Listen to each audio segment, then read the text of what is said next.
Introduce myself. My name's Jeremy Moore. I live pretty close to here. This is kind of a hometown seminar for me. It's pretty nice to be home for a weekend. But I live about 15 minutes north here. I live up in North Chase. We have a company, it's called DogBone. We sell training products for training shed dogs. And obviously today we're going to talk about shed dog training stuff.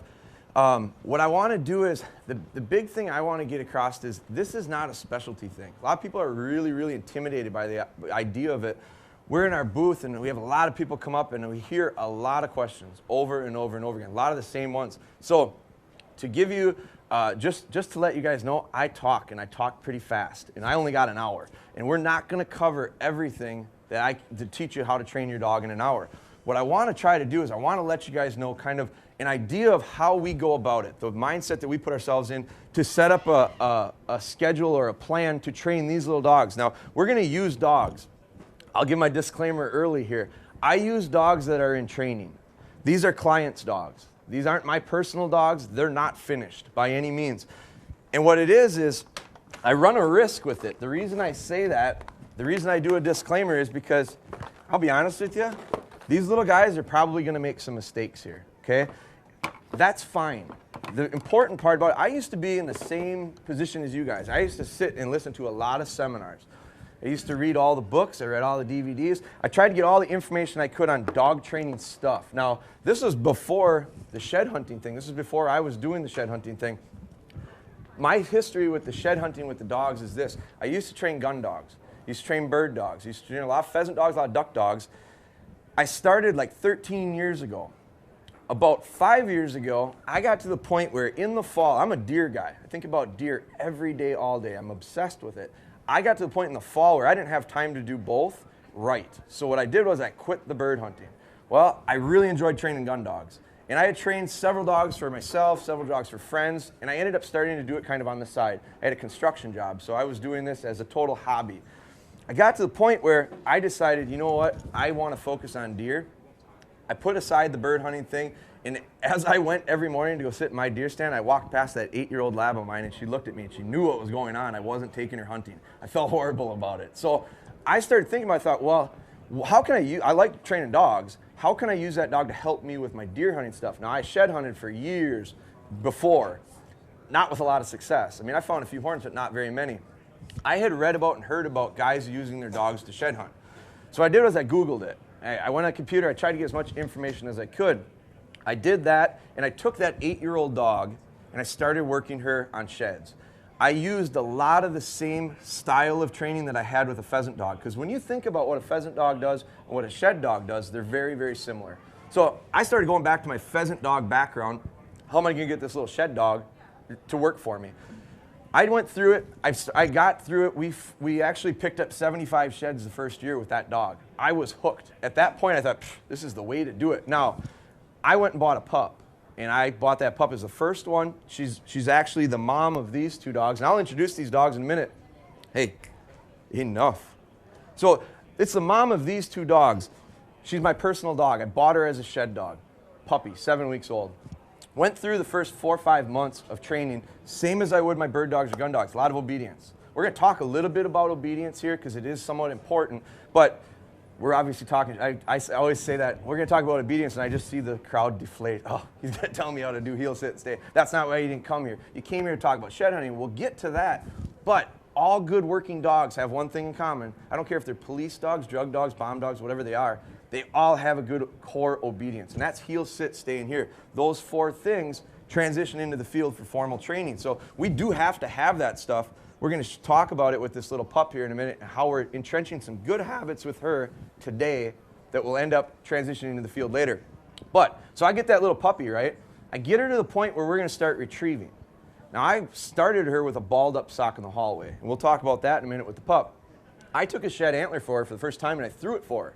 She ran up to it with a lot of excitement. Now, envision a 6-month-old dog. These dogs are a year old, a little over a year old, a little bit smaller than that, a little bit clumsy, small, sensitive face, sensitive eyes. She runs up to that antler and she poked herself. She rolled right over. Yep. My dog wanted nothing to do with a shed antler. Here's a hard horn. Dog never saw this before, was very excited about retrieving, hit it and hated it. I'd pick up a shed antler, she'd go in the other room. She didn't want anything to do with them. Now, here I sit. I just paid a bunch of money for a dog. I'm super excited about having this shed dog that I'm going to train from puppy on, and I got a dog that's afraid of sheds. Gun-shy dogs. You ever hear of a gun-shy dog? Well, there's a lot of them out there. They're not born gun-shy. They're conditioned to be gun-shy. I cannot take that risk with my little shed dog. So my little wheels start turning, and I think, geez, got to be a better way to do this. We came out with this. This is soft, okay? It's not going to hurt you. It's not going to hurt my little pup. And I'm going to show you the steps that we take with this little dog today to start imprinting into her mind right now. This thing right here is going to be fun. This thing's going to be good. It's going to be positive. So that's the important part of what some of the tools that we use to do this. Now, these pups right here, I'll introduce the dogs to you. This yellow dog is named Artie. Artie belongs, these are client dogs. These aren't my personal dogs. My personal dogs are, one of them's down in Mississippi at the kennel right now, hopefully being bred. The other personal dog of mine is retired. She's sleeping. She's on the couch right now. These are dogs that belong to my clients. So that yellow dog right there is going to an outfitter in Alabama. He's a whitetail outfitter. Now we're training that dog to track and trail. We're also training it as a shed dog. The black dog right there is her sister. She's going to a high fence deer farm here in Wisconsin. Same thing, tracking and shed hunting. This little puppy right here is named Simmer. So her name's Browtine, the black one. Yellow one's Artie. This little fox red pup is 10 weeks old. She is going to a family in North Carolina. We met him last year at the Dixie Deer Classic. We did seminars for him on shed hunting. They put a deposit down. We're just getting started on their pup. I train 4 or 5 dogs a year. I'm not a kennel. I don't breed the dogs. Breeding dogs is an art. I buy the best dogs I can get. I buy the best dogs I can get for my clients. These dogs come from a kennel called Wild Rose Kennels. Okay, here's a big question that people ask me. Do I have to have a lab to do this? Answer is simple. Absolutely not. I know guys who shed hunt with shepherds, beagles, spaniels, pointing dogs. I got a picture on our Facebook page of a guy that's got some type of a little terrier, it's a little dog, laying all around all these sheds. He says, this is my little shed dog. I emailed him back and said, hey, thank you for that picture, because I get so many people that say, do I have to have the lab? I like labs. They're my preference. The reason I like labs is they're easy to train. The reason I like labs is they have inherent traits that are going to make my job a whole lot easier. My preference is English labs. These come from Wild Rose Kennels. They're in Oxford, Mississippi. We can talk about the dogs anytime. And the other thing is, if you guys have any questions, just interrupt me and ask me. I'll answer them right on the spot. But these dogs are English labs, bred for real natural game finding ability. They're a little bit smaller, very good temperament. That's just my style. Buy a dog that fits your style. 5-person family doesn't buy a 2-seat sports car. Just doesn't fit what they're going to do with them. Same's true with these dogs. So I like these little labs. They have natural retrieve. When I start out this little pup, here's how we're going to do it. We've tried to break it down and make it simple because, like I said, I used to be you guys. I used to be sitting there listening to guys do seminars. And I'll tell you what, I used to watch seminars with guys, and they'd come up with finished dogs, their own personal finished dogs, and they'd say, you know, they'd tell me how to do it. They'd tell me how to do it, pretty, not real detailed. Then they'd take the dog and they'd send it out on sheds. He'd pick up sheds, he'd retrieve them, he'd do all this stuff. And then I'd go home so excited about this, and I'd say, I'm going to do that with my dog. I go in the backyard and I send the dog on the retrieve, and she doesn't do exactly what that dog did on the stage. What do I do now? That's why we're using these dogs. They will make mistakes like your dog will. Now, how do we correct it? How do we fix it? So the way we do it is we've tried to break it down and make it easy. Because like I said, this isn't rocket science. If you can train a pheasant dog, you can train a shed dog. What does a pheasant dog do? Goes out, quarters and casts, 25, 35 yards. Within gun range, uses his nose, uses his eyes, flushes something and retrieves it. What does my shed dog do? 25 to 35 yards, casts and quarters, smells it, sees it, makes the retrieve. Very, very similar. A lot of people ask the question, can I have a bird dog and a shed dog at the same time? Absolutely yes. These dogs come from the kennel that breeds the Ducks Unlimited dog. They're gun dogs by nature. We use them for shed hunting. You can use a duck dog to pheasant hunt with? Absolutely. Everyone will agree with that. Those skill sets are totally different. I train my duck dog different than I do my pheasant dog, but the same dog can do it. Same is true with a shed dog and a bird dog. These guys shed hunt for me 3 months out of the year. They track for me in the fall 3 months, 4 months out of the year. They're family dogs 12 months out of the year. So they're super, super versatile dogs. That's why you can use them to do just about anything. What we do is we try to condition in the shape of the antler first. It's the easiest part of this, okay? That dog loves to retrieve. I should ask, who's got dogs here? I'm assuming most of you do or you wouldn't be here. So a lot of people, big percentage of the people here have dogs. Who's got really young dogs? How old? 8 weeks on Monday. 8 weeks. We got a good one here for you. How old? 5 months. 5 months, pup. Here's the 5-month one. I'm totally out of line with the way I usually do the seminar, but 5 months, so I don't forget. 5 months, between 4 and 6 months, pup's gonna teeth, losing the puppy teeth. We stop all retrieving during that teething point. Here's why.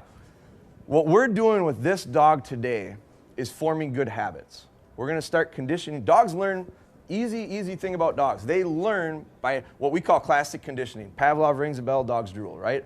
My little dogs learn the exact same way. What we're doing is we're forming good habits. The way we form habits is you can also form bad habits. So be careful, that's the thing we want to avoid. It takes 10 times as long to train a bad habit out of a dog than it does a good habit in. That's why I like these little pups. They're pretty blank slates. They don't have a lot of bad habits yet. But what we're gonna do is form habits by repetition and consistency, doing something over and over and over again. People ask, how long does it take to train that dog? It takes a while. It doesn't take big increments of time.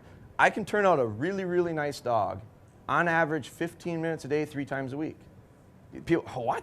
You know, how can you do that? Here's what we do. We study and we focus on specific stuff during that window of time, 15 minutes, 3 times a week. I reinforce it in between lessons constantly. Now, when I say 15 minutes, I'm talking about an older dog. Those dogs right there, I can get good 15 minutes of focus out of them. Not much more. They're a year old. That one right there, I'm lucky to get 2 seconds. You're lucky to get 2 seconds of focus out of that dog. But right now is when the habits are going to start being formed. They're going to be with them for the rest of their life. Start entrenching the good ones. This shape right here is going to be a good thing for my dog, okay? Here's how we're going to do it. Shape first. I start that dog out with a balled up sock in the hallway. No different than I would train my pheasant dog. I start him with a balled up sock in the hallway. I close all the doors, and I take that little ball and I kind of tease them with it, and I roll it down, and they'll run and get it, and they'll bring it back to me. Natural retrieve. She's got it. That stuff I don't have to train her. What I have to train is the formal part of it, delivery to hand. I want to train, that all comes back to a lot of fundamentals, good recall, good hear command. So we're going to use her, and I'm going to show you how we're going to introduce this dog. She's 10 weeks old. She's been doing this for about a week, so it's not the first time. I'm going to take these two. I wish they'd just relax a little bit, but this is bred into them. I wish I could say, oh, it's all my training. It's not. A lot of this is bred into them. Very calm dogs. Come on. We're going to have Artie. We got my head trainers here. This is my son Mason. This is Carson Reeve, Mason's good buddy. They're going to help us with these dogs. Now, you guys can sit right there. I just want to have them sit there. Here's this little pup, okay? We do a lot of stuff with this little pup today that's going to help us down the road. I'm going to show you a few things. We're going to talk a little bit about obedience. I won't bore you with it this whole time, but it is really important. Now, what we're going to do is, you hold here. I'm going to show you how we get that little dog at 10 weeks. Here's one for you, okay? At the kennel, they feed their dogs 3 times a day probably, 2-3 times, okay? My little dogs, when they come home, that little dog, the highlight of her day is when she gets fed. This is the best, okay? Food is very motivational for a young dog. They live for this stuff. So what I do is I use this as an opportunity to train. Now we're totally out of schedule with her right now. She doesn't eat at 11:30 in the afternoon or whatever time it is right now. She eats in the morning, she eats in the evening. She'll still eat in the afternoon, I can guarantee you. So what we do is twice a day I get a lesson with my dog. It doesn't take me any extra time. This is the thing when people ask, I don't have time for this. Do you have time to feed your dog? You have time to train your dog, especially that dog. So we get this little dog, and I got her attention now. We can get this little dog to sit and stay pretty quick. Now, at the kennel, when you're wherever you bought the dog from, when they went and took the food bowl and they scooped up the food, it made the exact same sound as it makes at your house. It's a conditioned response already. For half of this dog's life, from about 4 weeks till when you pick it up at 7 weeks, it's been eaten, it's been weaned off onto solid food. Best time of the day, man. You're really gonna get a lot of focus out of them now. So make the same noise, get ready, and what happens is when I picked her up at 7 weeks, I'd go get the food ready and she'd go nuts. She's bouncing around the floor like I've never seen energy before. That dog is really excited to eat. If I feed her at that moment, I'm reinforcing the action she just did. I don't want, it goes back to that duck dog and that shed dog. If you're gonna do both, I want a duck dog. What do I want with a duck dog? I want a real steady dog, right? I want a dog that's steady to shot. My little shed dog, I want a lot of control over when she gets older. So I don't want a dog wound up real wild. We calm them down this way. Get the food ready. I get down on the ground with my pup. I don't know if everyone can see this. I'm gonna take this food, and early on, this little dog's freaking out in my arms. She is going nuts. If I feed her, I'm reinforcing that action. Whatever, it's timing. It's all about timing with my dog. I'll set, and you're gonna see, how wound up is she right now? Not very. The reason is she's learned in a short time, the calmer, quieter, and steadier she is, quicker she gets to eat. It's just, we're getting her to the point where we're gonna have this little dog sitting and staying for us within a week or so. I get the food ready, I set it down, she's gonna flip out. As soon as she stops flipping out, I would set her down and I'd let her eat. That's how we started it out. This is incremental training. We're not going from A to Z with this dog. We're going from A to B, B to C, C to D. We're gonna get to Z. We do incremental training. Everything we do with our shed dogs, everything we do with any of our dogs, step by step by step. Change it just a little bit, add a little bit of difficulty. Don't test dogs, train them. So here's what we're gonna do. She doesn't freak out, we set her down, she eats. Now we're to the point where we can take the dog and we can touch her feet to the ground. And she's gonna really get going now because every time before her feet hit the ground, she went and ate. We're to the point now we're past that. She's pretty steady. We just started this last week. We're gonna put a little bit of pressure on her and her butt's gonna hit the ground. They eat. Good. Simmer, simmer. Now, I just said simmer. I said her name. She goes and eats. That's her reward. Good. Now, I'll show you it again. Here's what we do. Now, she was distracted. This is not the best training situation with 50 people watching her in a totally new environment. Totally different. You're gonna get a lot better focus in your kitchen where you feed them every single time or wherever it is you do that. But what we will do is, now watch how I line the dog up and I say her name and I give her a little bit of a snap. Okay, that's how I send her. You're thinking, what in the world does this have to do with shed hunting? You're gonna see it in a little bit when I use an older dog and I send her on their retrieves. Because right now, I'm forming a bunch of habits. This is the habit that I'm forming. Calm, steady dog gets to get the treat. Today it's food. In a few months, it's gonna be a retrieve. When I line, brow time. Now, that dog's got a nose. I dropped a piece of food and she wants it, okay? Good nose on that one. Natural game finding ability. When this dog sits steady and calm, I'm gonna send her like I'm gonna send these dogs in a few months. We'll show you it again. Now, 10-week-old pup, I talk really loud and I talk really fast because I'm trying to let you guys hear me. I'm gonna be real quiet when I set this dog down because this dog keys off of me. Slow yourself down with your training because the dog's gonna feed off of you. If you're really wound up, I'm a pretty wound up person. I have to tell myself, slow down, be patient, make haste slowly is what these guys that I train with down south say. So we take this dog, sit, good. Now watch my hand. Where's her eyes? She's really focused on this. Simmer, simmer, simmer, simmer, good. Simmer, simmer, good, good, good. She's really hesitant right now. She's unsure of whether she's supposed to go or not. Confidence. We'll build her confidence up. Here's how we'll do it. We'll get her excited. I'll pick my tone of voice up a little bit. Sit. Good. Simmer. Simmer. Good. Good girl. Good girl. I'll get excited. Good girl. You're good. Watch how we'll do this a couple times and she'll start to go for me. Good girl. Good girl. Good. Now, you see how she's struggling to eat this right now? I normally put water on it, wet it up a little bit, form a good habit. I don't want a dog to struggle to eat. I want him to eat quick. So make it easier for him. I'll water it down. We're not doing that today, but sit. Good. Good. Good. Simmer. Simmer. Simmer. Good girl. Good girl. Now she's distracted. I can tell her distraction is right here with that dog. Good girl. This is the way I get little dogs at 10 weeks old to sit and stay. And the reason is because I feed them twice a day. I got 2 lessons in. Why am I talking about sitting and stay with a shed dog? Because I'm going to show you what we're doing now with the older dogs. We'll use little Artie here. Now, of these two dogs, they're sisters. Of these two dogs, they have totally different personalities. I'm going to retrieve right through here, you guys. Oh, okay. So that you're all right, though. If you can just back up just a little bit. Here's what we're going to do. Now we're going to talk about the shape of this antler. Food is good for that little dog. This is really good for this dog. And you can see, when we get it up, read my dog's body language. She's pretty focused. You're going to see a lot of tail wagging. You're going to see a lot of excitement. That one is way more hesitant about things than this one. This one's a little more bold. Difference in personality in dogs. Now, here's why my steadiness is important. For you guys that are duck hunters or bird hunters, you'll appreciate this. Sit.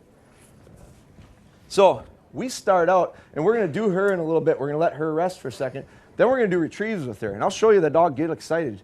Part of it, too, is that's a whole new environment. This whole environment is important about the training. This isn't the best place to train dogs. I can tell you that right now. But we'll get through it.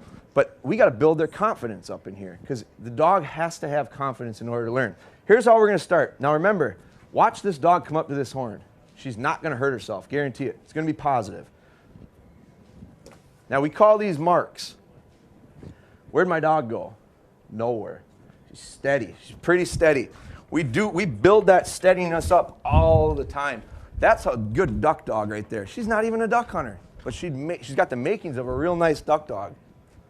She's not going anywhere. The reason is because we do this over and over. I call these denials. I'll throw them and go pick them up myself. She thinks, God, Dad, this is not that much fun. That's all right. We're not in a hurry to get her excited. Calm dog by nature, don't spin them up. Tough to take a hyper dog by nature and calm them down. You can take a calm dog by nature and spin them up. I don't want to do that.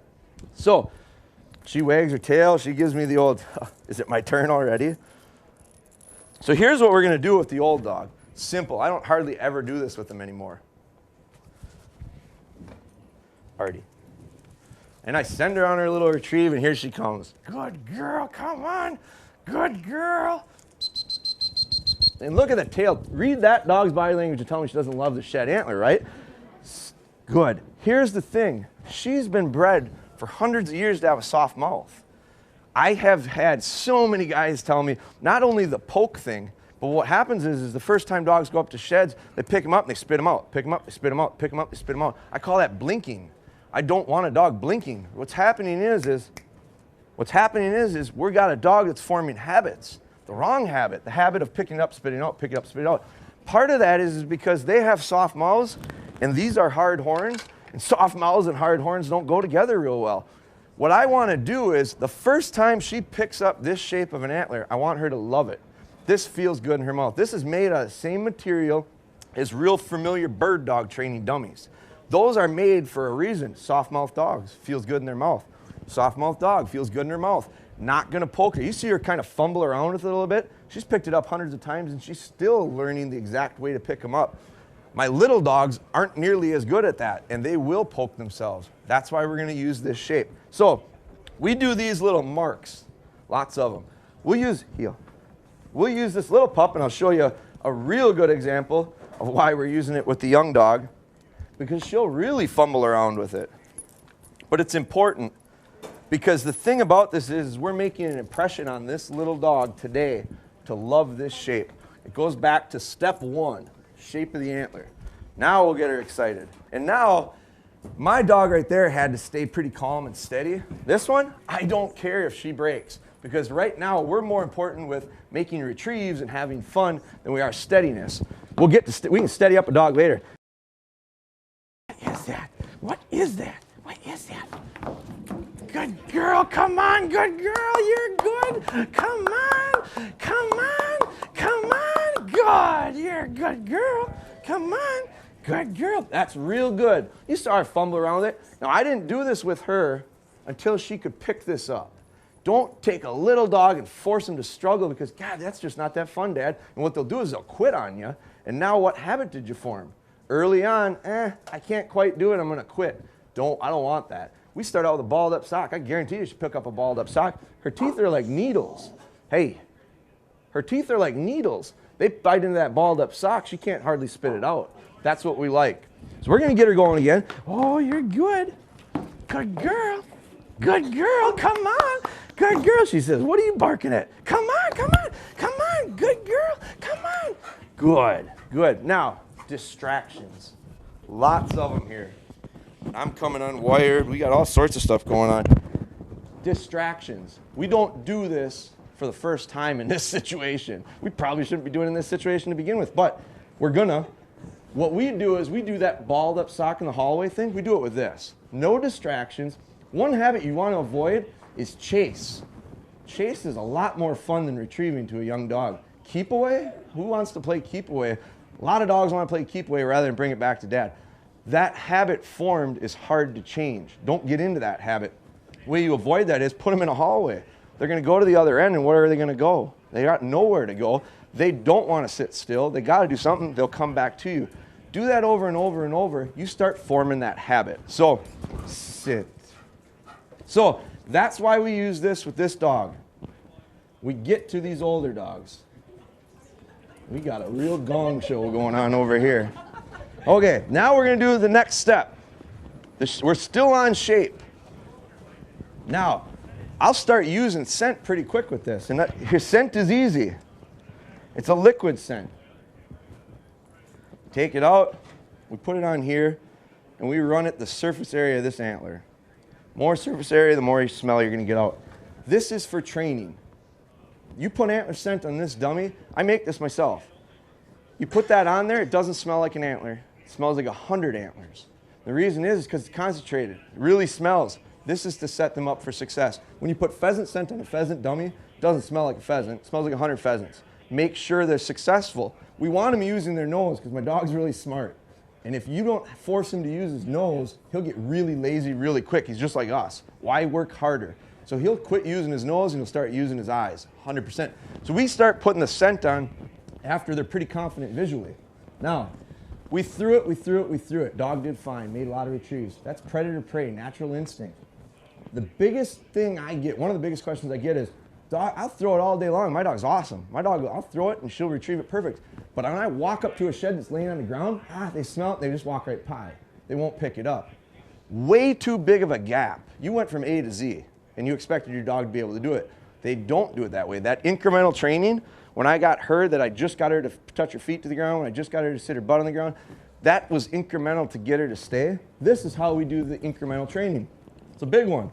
We call it trailing memory, okay? Heel.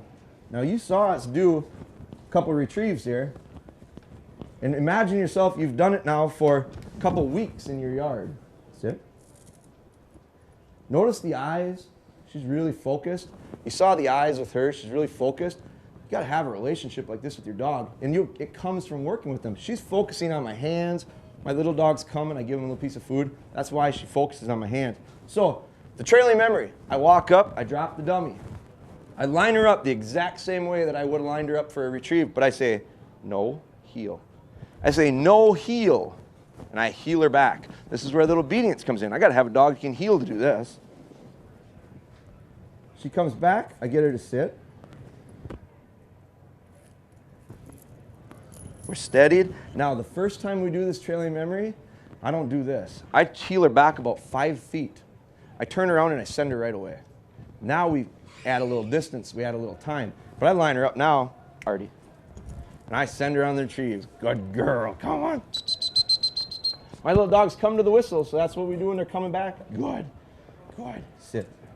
Now, you're going to say, what's different about that than what he just did before? Why is this such a big step? The difference is, I didn't throw it this time.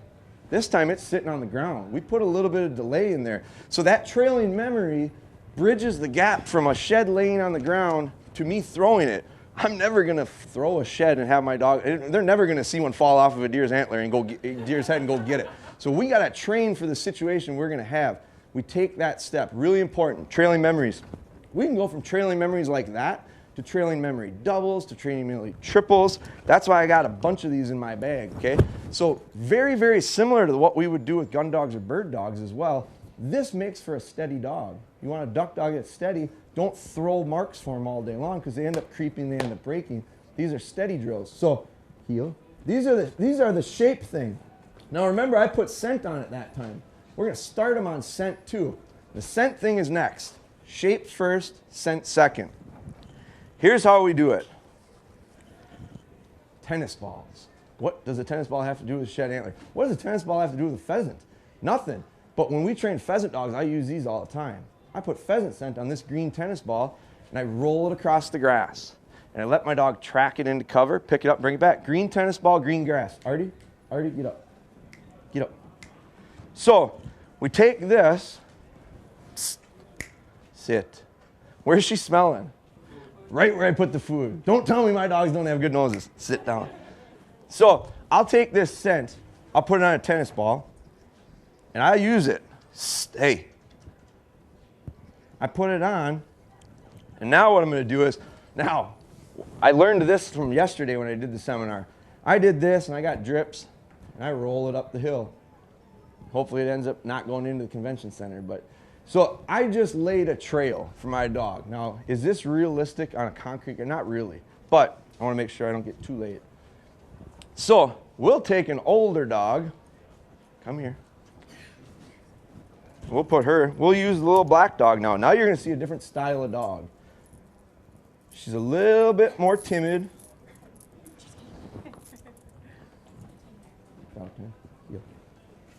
Now, but the thing about this dog is, watch this dog's nose. This dog right here has a stronger tracking nose than that one. Here, heel, heel. Sit, sit. That tennis ball out there? Oh, what a trick I would have pulled on her. She'd have really been embarrassed. Oh, thank you. Browtine. And Browtine goes in for the retrieve. Good girl, come on. Good girl, good girl. Now, another dog that's really excited right now about what she's doing, loving what she's doing, right? This tennis ball smells like a shed antler. I just associated what could be a drug for a dog, a tennis ball. This is the epitome of life. This will get them going. I just associated it with a shed antler by putting scent on it. So we're going to use this liquid scent on tennis balls. I'm going to put pink ones in the timber and in the brush. Hard for them to see. Force them to use their nose. Color contrast. This brown dummy right here is designed to do that. It's harder for them to see this brown dummy. That's why we use it. Bird dogs and gun dogs, we start out with bright white bumpers. We go to colored ones. Shed dog, I start out with a bright white one, easy for him to see. I'll go to this one as soon as I'm really emphasizing the use of the nose. So now we got this scent thing. How did I start these dogs with their noses when they were little? It's easy because they're naturally going to use their nose. It's been bred into them. Remember why I said I like these English dogs? They got real natural game finding ability. This dog right here, we will start on her hunt command real soon. Her hunt command is find it. I gotta be careful when I say it because my dogs really I get their attention when I say find it. Find it. Boom, she's looking at me. This one, where? Sit. Find it is a hunt command for him. And the way I got find it to be, you don't have to use find it, you can use anything you want. Find the bone, dead bird, whatever you want, as long as you use the same one over and over and over again. Repetition, consistency, form habits. So here we are, back to food. Why do I always go to food with this one? She's going to get fat is what she's going to get. But I use this with a little dog because it's really motivational. It's going to get him excited. I'll take food like this, and I'll take a circle about the size of this table. Now, I can't do it right now because of the snow. I'll do it in the summer with grass. What I would do is I'd use the snow. My dog can smell right through the snow, no problem.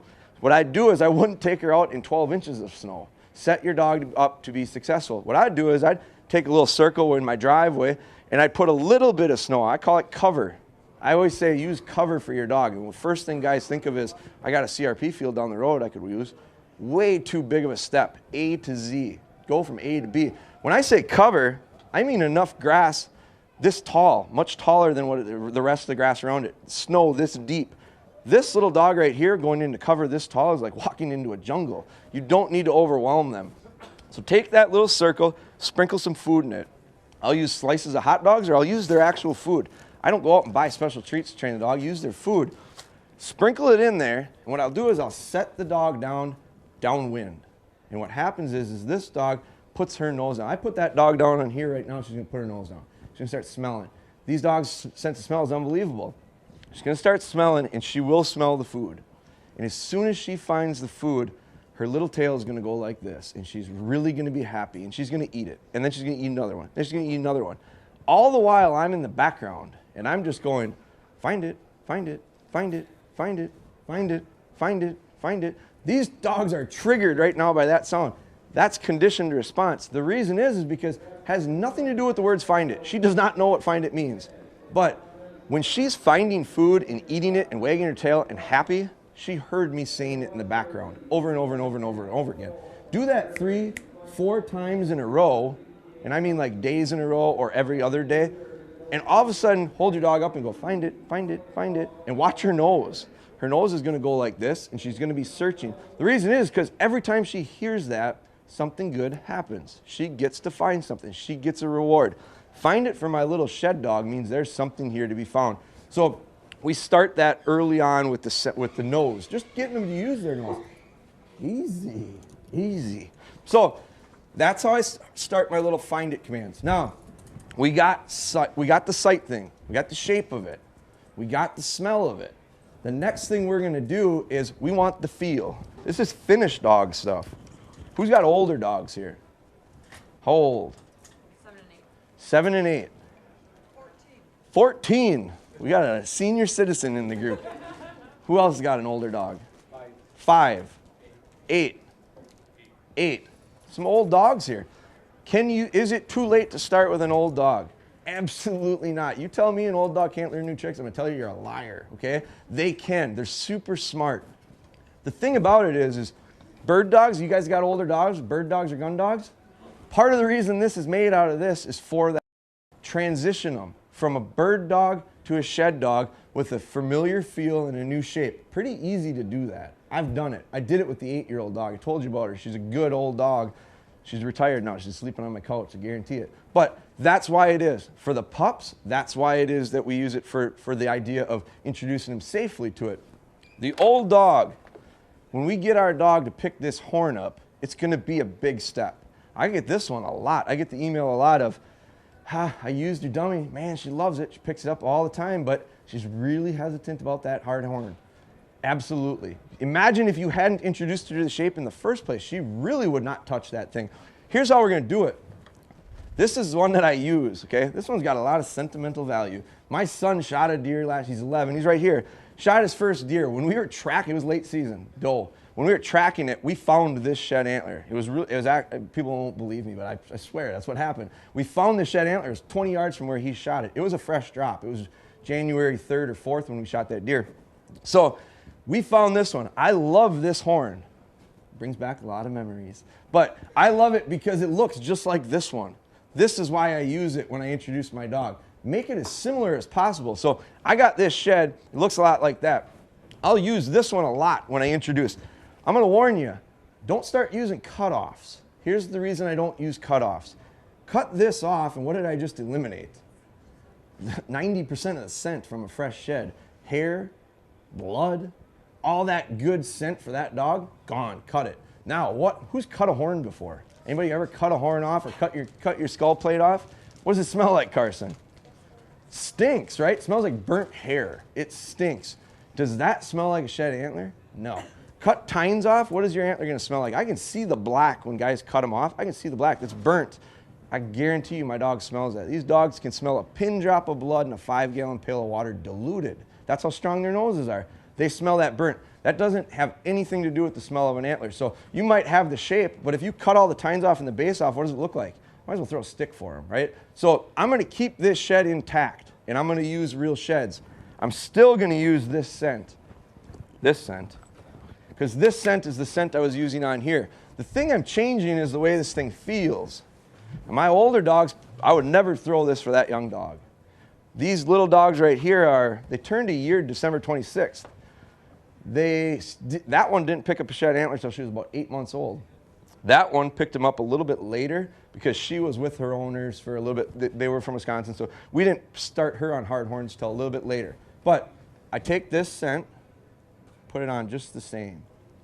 Now, Here's the lesson learned from yesterday. Again, I'm just like you guys. I am not the king of the dog training stuff. I make mistakes. Yesterday I made mistakes. I took a shed antler and I put it in one of these rows. I sent the dog in and she found it. Young dog. You know, these dogs aren't finished out yet. She picked it up. Oh, I was so excited. Come on, good girl. And she turns around and wham, she slammed it into a chair and it knocked it out of her mouth. And she stepped back. And I encourage her. You're okay, find it. Boom, she picks it up and she comes back and clank, she knocks it on another chair. I set that dog up in a really, really poor position for training because I made it really difficult. Now, here I am and I'm thinking, oh, what are these guys gonna think? My dog's afraid of sheds when she knocks them on chairs. I had to really encourage her. I had to send her back for it. We got through it. She got it to me. By hook or by crook, she got it to me. I'm not gonna do that today because I'm gonna learn from my mistake. We're gonna put it out here now. It's easy, this is easy. But envision yourself being able to do this, A, in the house, B, in the backyard, C, in the front yard, move to your neighbor's yard. Don't go from doing this in the hallway to a 40-acre field. What did you do? You went from A to Z. Your dog won't make those jumps. They can't do it. So, hard horn, we'll let little Artie here find the hard horn. Route time, come here. Come on. Good girl. Do I got her leash or you got her leash? Sit. Training bag, guys, really good tool. I suggest them. Here's why. I got too much stuff and I can't hold on to it. And you saw my dog watching my hands. Oh, put your phones on silence, it's rude, right? When I got this training bag, I can get stuff out of my hands. You saw how the dogs are watching my hands. If you're a duck dog guy and you're casting, I want my hands free. Training bag. You don't have to buy this is a dog training bag. You don't have to have a special. Use a backpack. Use some type of a bag. This one right here. Heel. We're going to line her up and we'll show you her pick this horn. And she'll probably be a little bit more delicate than she was with that dummy. But I guarantee you she'll pick it up. I guarantee you she'll come back with me. She'll have that same excitement. Sit. Sit. She's a pretty steady dog. She's not going anywhere. Artie. Good girl. Good girl. Come on. Come on. Good girl. Good girl. Now, that was no problem, right? Hundreds of times before she did this, that's what she picked up. We got her to this. And the first few times, we had to ease her into it. We really had to encourage her. We really treated her like, boy, she saved the world. The first time this dog finds a shed in the field, and she's done it now. We had him down in Iowa a couple weeks ago. We went down. Bill Winke from Midwest Whitetails had us come down, bring our dogs, shed hunt his properties. It was awesome. Great train. The reason I went, because I really think a lot of Bill Winke and Midwest Whitetails. But I also went because it's a great training opportunity. Set your dogs up for success. I just did a little blog for everythingShedDog.com. It's a website that we sell our stuff on. We do blogs for them. I wrote a little article about setting them up for success. Take them into areas that you know they're going to find sheds. My son right there likes fishing, okay? First time I took him, well, he's gone now, but first time I took him, he's bored already. First time I took him fishing, I did not take him to northern Minnesota muskie fishing because we'd have cast it all day long and maybe caught a fish. The first time, I would have woke him up the next day and he would have said, I think I'm going to sleep in, Dad. I'm not really interested in going fishing. I took him to my dad's pond and we caught hundreds of bluegills over and over and over and over and over. This little dog right here is a lot like my son when he was younger. What I got to do is I got to set this dog up for success. When I go shed hunting, here's what goes in my back pocket. A little shed antler. I carry it with me. And every 15, 20 minutes, if need be, when my dog loses focus, I drop an antler, I circle her back downwind, and boom, she finds it. This is training, early on.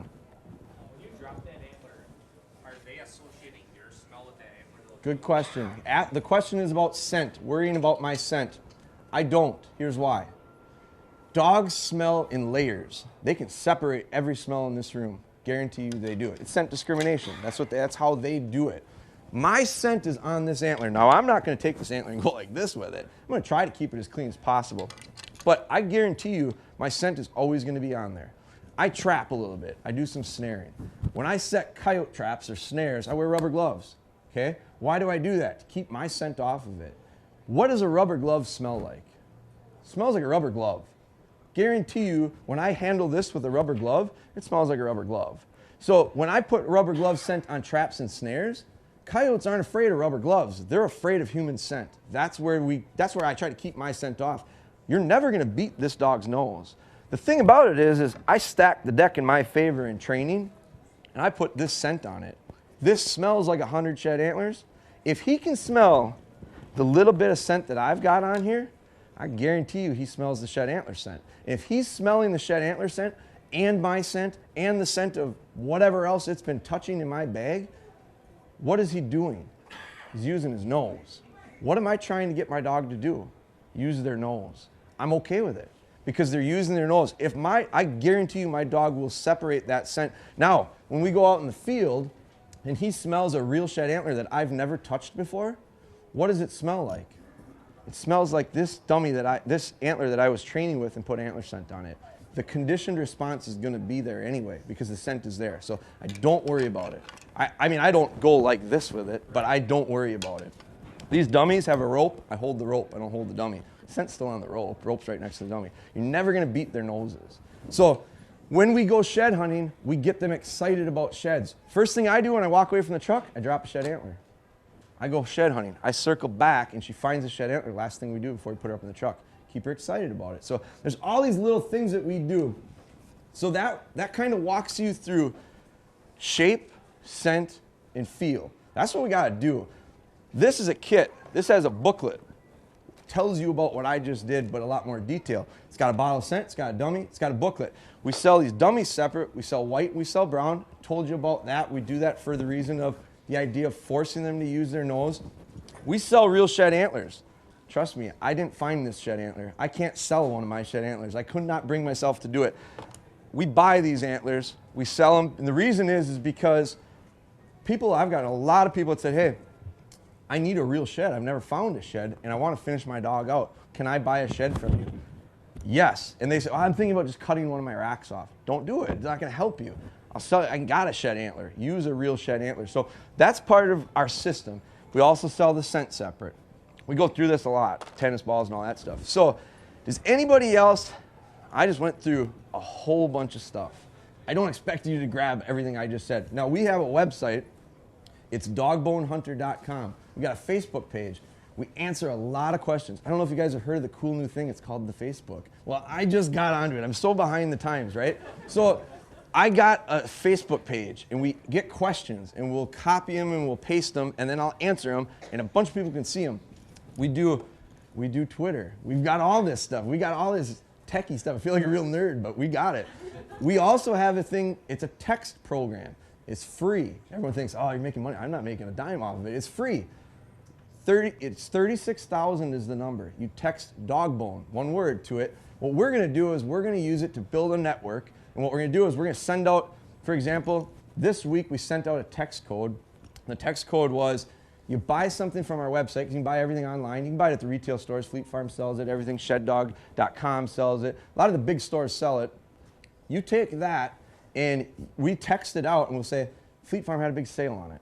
So we're going to text that out to you. It's 40% off of these products. We did an offer where you buy it from us online between now and today, or between Friday and today, and we threw in a bottle of scent. It's 12 bucks. We gave you a free bottle of scent. So we're trying to build this network. I'm not going to Facebook you what I'm eating for dinner. I'm not going to tweet you what I'm wearing what I'm doing tomorrow night. I'm not going to do any of that stuff. We're using it as a training resource. Send us your pictures. We want to put pictures up. We just got a picture of that little terrier dog. We get all sorts of stuff. So that's good resources that we're trying to be able to help out with additional training stuff. I'm probably going to get kicked out here pretty quick. But anybody got any other questions right off the bat? Here's one.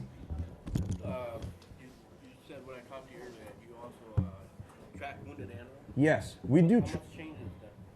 How much what? How much changes from what changes you make in the dog? He asked me about tracking and trailing. We do tracking and trailing with the same dog that we shed hunt with.